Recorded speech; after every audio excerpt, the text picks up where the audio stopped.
Good morning class.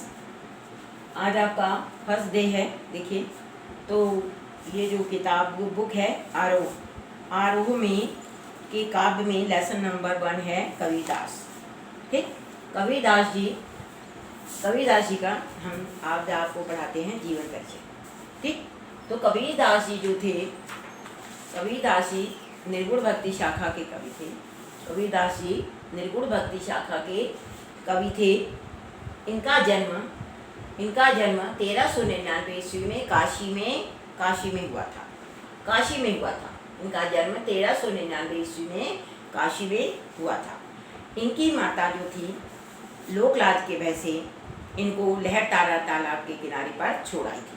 वहाँ पर नीरू और नीमा एक जुलाहा दंपति जो थे वहाँ से निकले, तो उन्होंने इस बालक को उठा लिया और उसे अपने घर ले आए। घर आकर के इन्होंने इसका पालन पोषण किया। मतलब इनका पालन पोषण किया।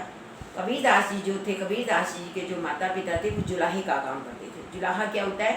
जुलाहा होता है जो कपड़ा बुनता है, जो कपड़ा बुनने का काम करते हैं उसे हम कहते हैं जुलाहा। जुलाहा दंपति थे। कबीरदास जी का विवाह जो था लोई नामक स्त्री से हुआ था। इनकी पत्नी का नाम था मतलब लोई नामक स्त्री से इनका विवाह हुआ था। इनका एक पुत्र था और एक पुत्री थी जिनका नाम था कमाल और कमाली। कबीरदास जी जो थे मतलब पढ़े लिखे नहीं थे। कबीरदास जी पढ़े लिखे नहीं थे, तो इन्होंने ये बात खुद ही स्वीकार की है। मतलब कहते हैं उन्होंने कि मसी कागज छुओ नहीं, कलम गई नहीं हाथ। मसी माने होता है स्याही। मसी मीन्स क्या होता है? स्याही। कागज मीन्स कागज। मसी कागज छुओ नहीं मतलब उसको स्पर्श तक नहीं किया, उन्होंने उसे हाथ तक नहीं लगाया। और मसी कागज छुओ नहीं, कलम गई नहीं हाथ। और उन्होंने कभी कलम को मतलब कभी पेन को या कलम को उन्होंने कभी अपने हाथों में भी नहीं पकड़ा। जो इन्होंने मुझसे बोला, उनके शिष्य थे, उनके शिष्यों ने उसको ग्रहण कर लिया, मतलब उन्होंने उसको लिख दिया। तो कबीरदास जी पढ़े लिखे तो थे नहीं, तो कबीरदास जी जो थे बिल्कुल अनपढ़ थे। इन्होंने मतलब जहाँ पर ये गए वहाँ पर इन्होंने जो भी बोली देखी उसी बोली में इन्होंने मतलब उसको लिख दिया। जैसे इनकी भाषा है बुंदेलखंडी है, हिंदी है, उर्दू है ना। हर भाषा का इन्होंने प्रयोग किया है।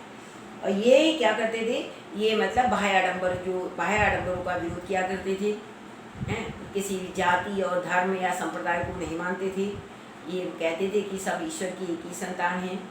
और जैसे कहते हैं ना, पाहन मतलब उन्होंने आडंबर कैसे, जैसे पाहन पूजे हरि मिले तो मैं पूजो पहाड़, ताते ये चाकी भरी पीस खाए संसार। मतलब क्या होता है?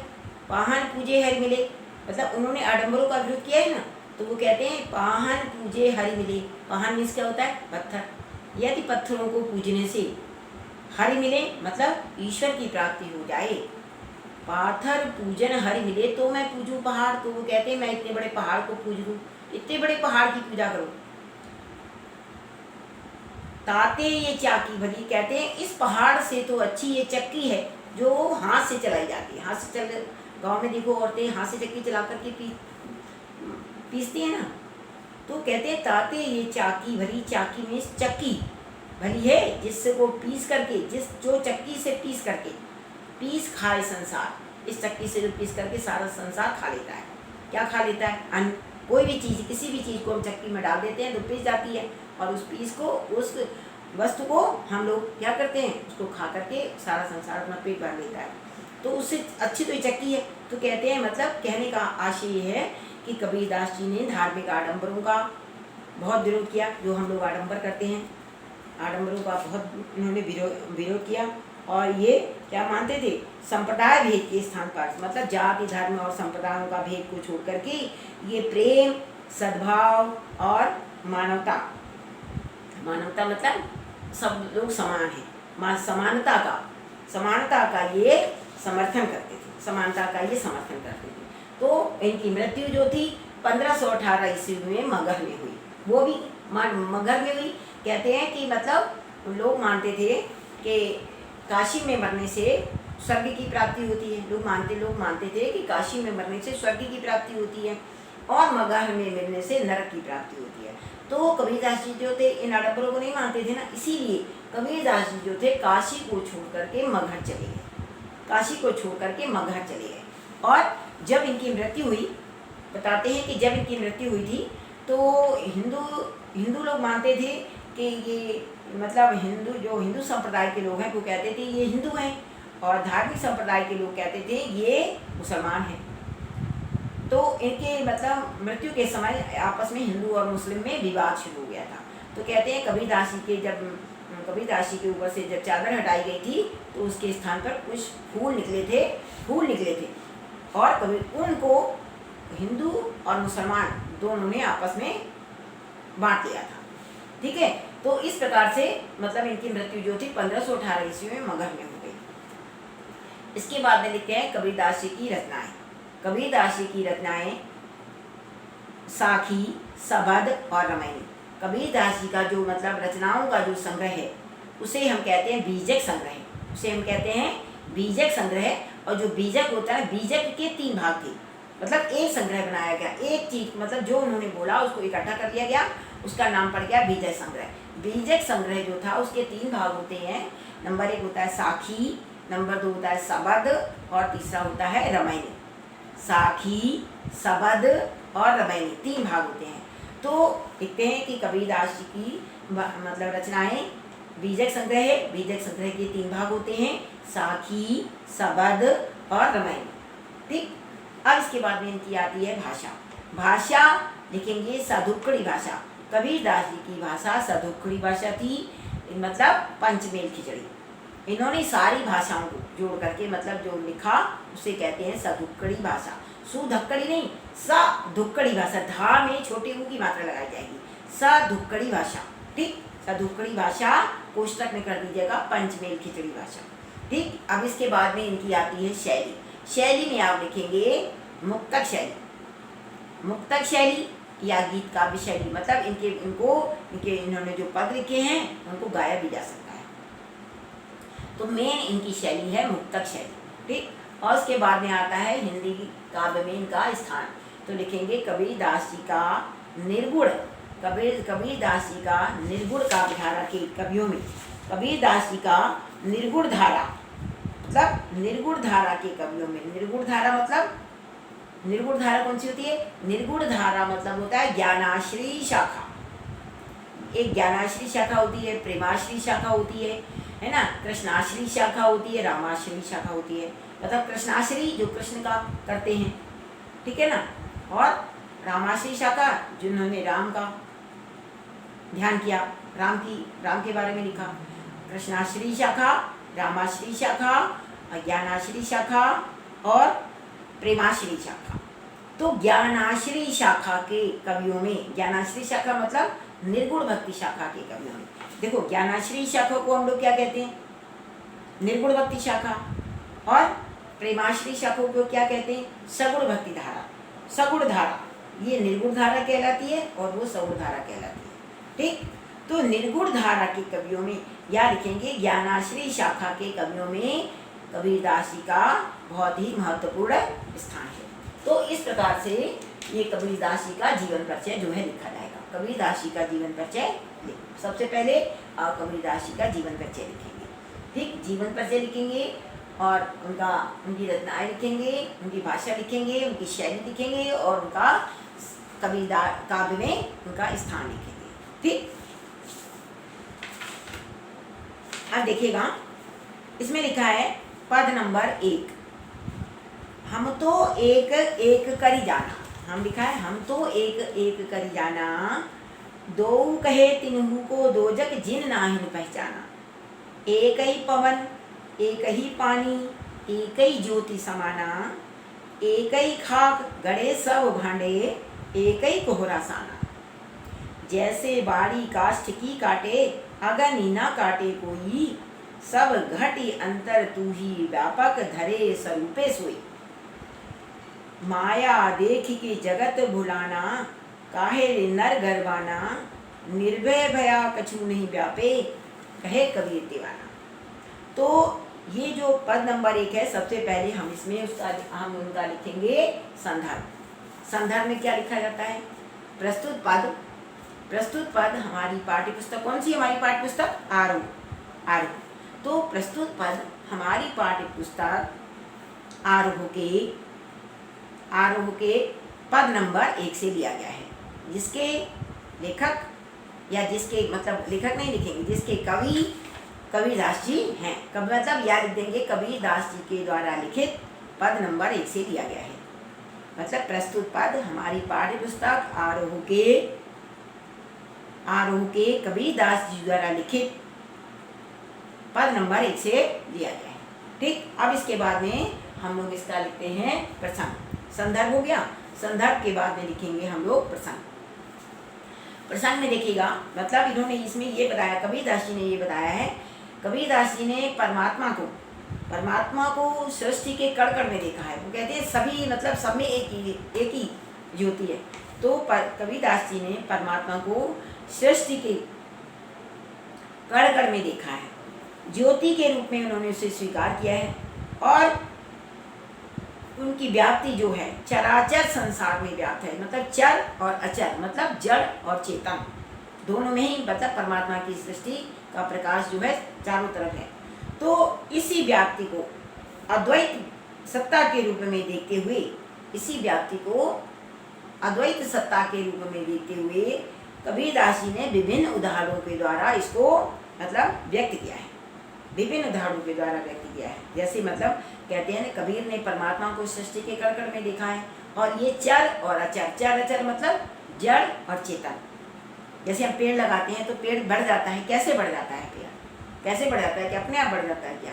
उसमें भी परमात्मा की सृष्टि, उसमें भी परमात्मा का रूप समाया हुआ है, हर चीज में परमात्मा का रूप समाया हुआ उन्होंने कहा बताया है। तो कहते हैं परमात्मा को उन्होंने सृष्टि के कण कण में देखा है, ज्योति के रूप में उन्होंने इसे स्वीकार किया है कि मतलब परमात्मा की जो ज्योति है उस सब उसमें भी, और ये व्याप्ति जो है चर और अचर मतलब होता है चराचर संसार में दिखाई है उन्होंने। और इसी को उन्होंने अद्वैत माया, अद्वैत सत्ता के रूप में, इसी को उन्होंने अद्वैत सत्ता के रूप में स्वीकार भी किया है, विभिन्न उदाहरणों के द्वारा उन्होंने इसको स्वीकार भी किया है। तो ये हो जाएगा आपका प्रसंग। अब इसके बाद में हम लोग लिखते हैं इसकी व्याख्या। देखिए लिखा है, हम तो एक एक कर जाना, हम तो एक एक ही कर जाना।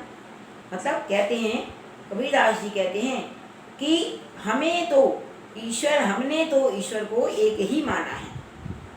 हमने तो क्या माना है? हम तो माने हमने ईश्वर को एक ही माना है। याद लिखते हैं, हम उस परमात्मा को जानते हैं। देखिए, हम तो एक एक कर जाना, हमने तो हमने परमात्मा को एक ही माना है। एक एक कर जाना मतलब हम उस परमात्मा को जानते हैं, हम उस परमात्मा को जानते हैं जो एक है, जिन्होंने संपूर्ण सृष्टि की। हमने तो मतलब कहते हैं हम तो एक एक कर जाना, हम उस परमात्मा को जानते हैं जिन्होंने जो एक है और जिन्होंने सृष्टि की रचना की है, और वो संसार के कण कण में समाये हुए हैं। देखिए, हम तो एक एक कर जाना, कबीरदास जी कहते हैं कि हम उस परमात्मा को जानते हैं जो एक है, जिन्होंने संपूर्ण सृष्टि की, संपूर्ण संसार की जिन्होंने रचना की है, और वो संसार के कण कण में व्याप्त है, और वो संसार के कण कण में व्याप्त है। दोई कहे तिन्हु को दोजख, जिन नाहिन पहचाना, जिन नाहिन पहचाना। कबीरदास जी कहते हैं जो परमात्मा और संसार को अलग अलग मानते हैं, जिन नाहिन पहचाना, जिन्होंने मतलब ईश्वर को पहचाना नहीं है, वो जिन्होंने ईश्वर को पहचाना नहीं है, वो परमात्मा को और संसार को अलग अलग मानते हैं। दोई कहे तिन्हु को दोजख, जिन नाहिन पहचाना। जिन नाहिन पहचाना, जिन्होंने ईश्वर को पहचाना नहीं है। कहते हैं जिन्होंने ईश्वर को पहचाना नहीं है, जो परमात्मा को और संसार को अलग अलग मानते हैं, मतलब कहने का उनके लिए परमात्मा और संसार मतलब दोनों अलग अलग हैं। वो कहते हैं एक ही पवन भी एक ही है, मतलब संसार में वायु भी एक ही है, एक ही पानी और एक ही क्या है एक ही जल है, संसार में एक ही वायु है और एक ही जल और एक ही ज्योति समाना। और परमात्मा का जो प्रकाश है, परमात्मा का जो आलोक है, वो सब प्राणियों में फैला हुआ है, सब प्राणियों में फैला हुआ है। एक ही ज्योति समाना, सब प्राणियों में एक ही ज्योति समाई हुई है। मतलब परमात्मा का जो प्रकाश है सब जीवों में एक समान फैला हुआ है। एक ही खाक गड़े सब भांडे, एक ही कोहरा साना। कुम्हार जो होता है मिट्टी को सानता है, एक ही मिट्टी को सानता है ना, एक ही मिट्टी को सान लेता है और उससे क्या करता है, एक ही मिट्टी से वो क्या करता है, गड़े सब भांडे, बहुत सारे बर्तनों को, अलग अलग तरीके के बर्तनों को बनाता है, अलग अलग बर्तनों का निर्माण कर देता है। कभी थाली बनाता है, कभी घड़ा बनाता है, कभी सुराही बनाता है ना। तो अलग अलग प्रकार के बर्तनों का वो निर्माण करता है, एक ही मिट्टी से तरह तरह के बर्तनों का वो निर्माण करता है। और एक ही मतलब एक ही प्रकार की, एक ही मिट्टी मतलब एक मिट्टी होती है, उससे तरह तरह के बर्तनों का वो निर्माण कर देता है। ठीक उसी प्रकार से परमात्मा ने भी क्या किया है, परमात्मा ने एक ही मिट्टी से, ठीक उसी प्रकार से परमात्मा ने भी एक ही मिट्टी से इस संपूर्ण सृष्टि की रचना, संपूर्ण सृष्टि की रचना कर दी। ठीक जैसे बाड़ी काष्ठ की काष्ठ ही काटे, अगन न काटे कोई। जिस प्रकार से बाड़ी में होता है बढ़ई, बाड़ी में क्या होता है, बाड़ी में क्या होता है, बढ़ई जो होता है, जिसको हम लोग इंग्लिश में कारपेंटर कहते हैं, कारपेंटर कहते हैं ना। तो बढ़ई, तो जिस प्रकार से जो बढ़ई होता है, लकड़ी को वो ही काट सकता है, काष्ठ ही काटे, ही लगाए ना।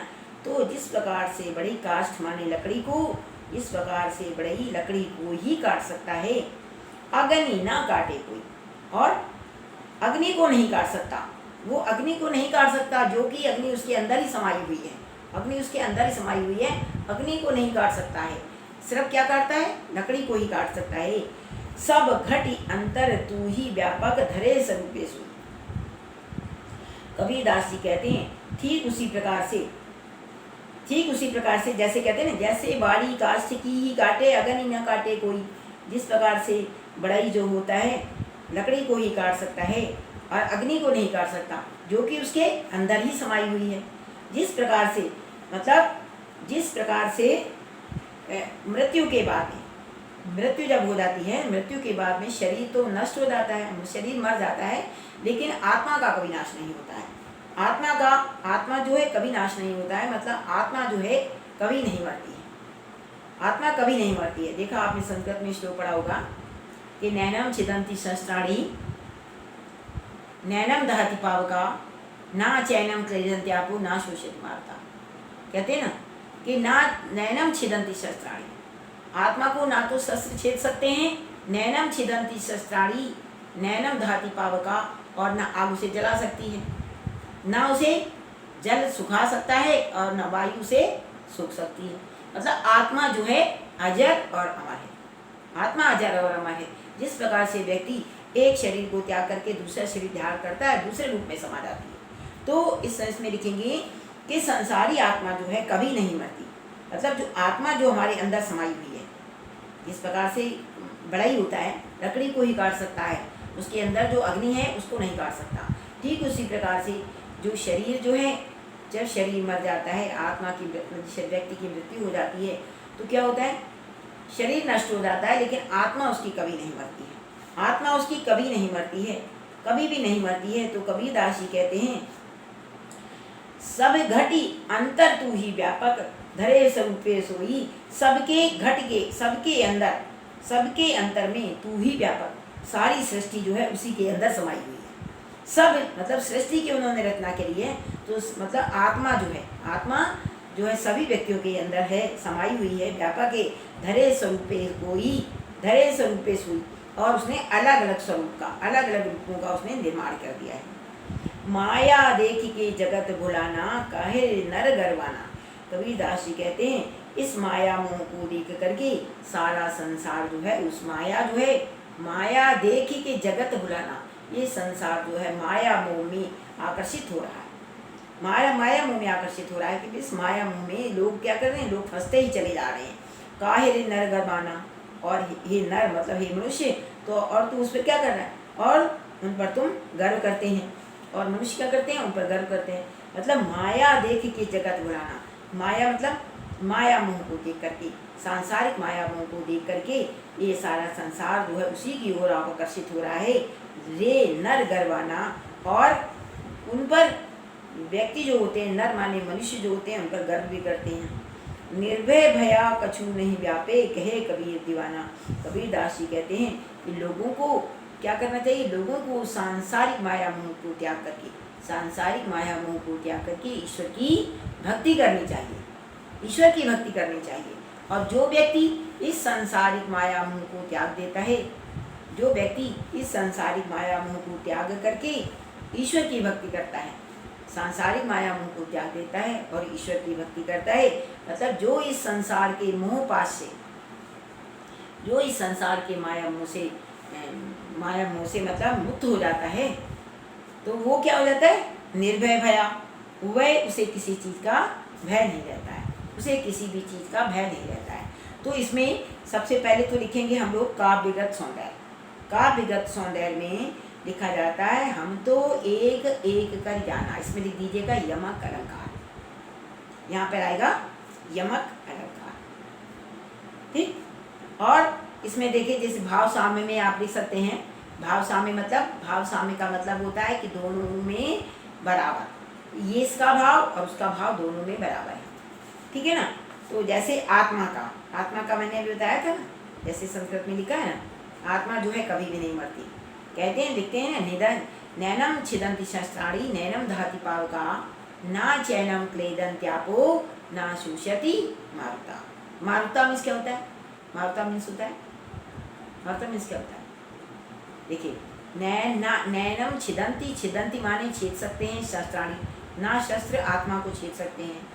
नैनम दहति पावका, दहति माने जला सकती है, पावका मीन्स आग, ना आग से जला सकती है। ना चैनम क्लेदंत्यापो ना शुष्यति मारुता, मारुता मीन्स होता है हवा, और ना उसे सुखा सकती है, ना हवा उसे आत्मा को सुखा सकती है, और ना चैनम क्लेदंत्यापो, ना जल उसे गीला कर सकता है, ना जल उसे गीला कर सकता है और ना वायु से सुखा सकती है। तो आप इसको भाव साम्य में ये भी लिख सकते हैं, ठीक है ना। अब देखिएगा, अब सबसे पहले आप कबीरदास की जीवनी लिखेंगे, सबसे पहले कबीरदास की आप जीवनी लिखेंगे सुंदर सी हैंडराइटिंग में, ठीक है। आपने पहले भी जीवनी लिखी होगी, 9th में भी लिखी होगी, 10th में भी लिखी होगी कबीरदास जी की, और ये 11th में भी कबीरदास जी की जीवनी। आप इनको 2 साल से लगातार पढ़ते चले आ रहे हैं, तो आप एक सुंदर सी हैंडराइटिंग में आप सबसे पहले आप बनाइएगा। आप एक पूरी कॉपी बनाएंगे, आप अभी तक बनाते आए हैं, एक कॉपी बनाइएगा, मोटी सी जो कॉपी होती है वो बना लीजिएगा। एक साइड में आएगा गद्य और एक साइड में गद्य, और आधी साइड में कर लीजिएगा पद। आप इसको कबीरदास जी पे जो मैंने जीवनी बताई है उसको आप सुनिएगा और अपने मन से देखिएगा आपने अभी तक क्या पढ़ा है, मैम ने आगे क्या पढ़ाया था, आप उसके हिसाब से आप इसको जीवनी को बहुत सुंदर हैंडराइटिंग में लिखिए। लिखने के बाद में आप उसको असाइनमेंट में हमारे पास डालेंगे, ठीक है, जिससे कि आपकी वो चेक हो जाए। और उसके बाद में पद नंबर 1 इसको आप लिखेंगे, इसको आप पहले लिखेंगे। देखिए, हम तो डैश डैश डाल दीजिएगा, पद नंबर 1 हम तो डैश डैश डाल करके लास्ट में कर दीजिएगा कबीर दीवाना डाल करके सबसे पहले आप इसका संदर्भ लिखेंगे और फिर उसका बाद उसका प्रसंग लिखेंगे।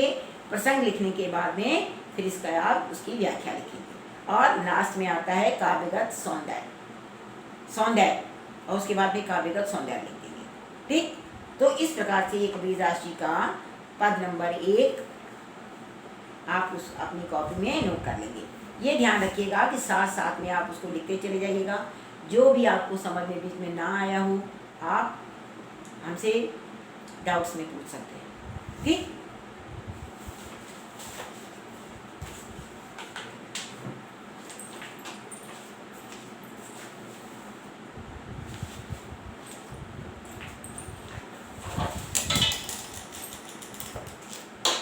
ठीक है, इसके बाद में आप हमसे डाउट्स में ये चीज़ हमसे आप पूछ सकते हैं। अब देखिएगा नेक्स्ट लिखा है संतो देखत जगत बोराना। साच कहो तो मारन धावे झूठे जग पतियाना। नेमी देखा धर्मी देखा प्रात करे स्नाना। आतम मारी पखाने पूजे उसमें कछु नहीं ज्ञाना। बहुतक देखा पीर औलिया पढ़े किताब पुराना। कै मुरीद तदबीर बतावे उसमें उसमें उहे जो ज्ञाना। आसन मारी डिम्ब धरी बैठे मन में बहुत गुमाना। पीपर पाथर पूजन लागे तीरथ गर्भ भुलाना। टोपी पहरे माला पहरे छापा तिलक अनुमाना। छापा तिलक अनुमाना। साखी सबदही गावत भूले आत्म खबर न जाना। हिंदू कहे मोहि राम प्यारा तुरक कहे रहीमाना। आपस में दो लड़ मुए मरम न काहू जाना। घर घर मंत्र देत फिरत हैं महिमा के अभिमाना।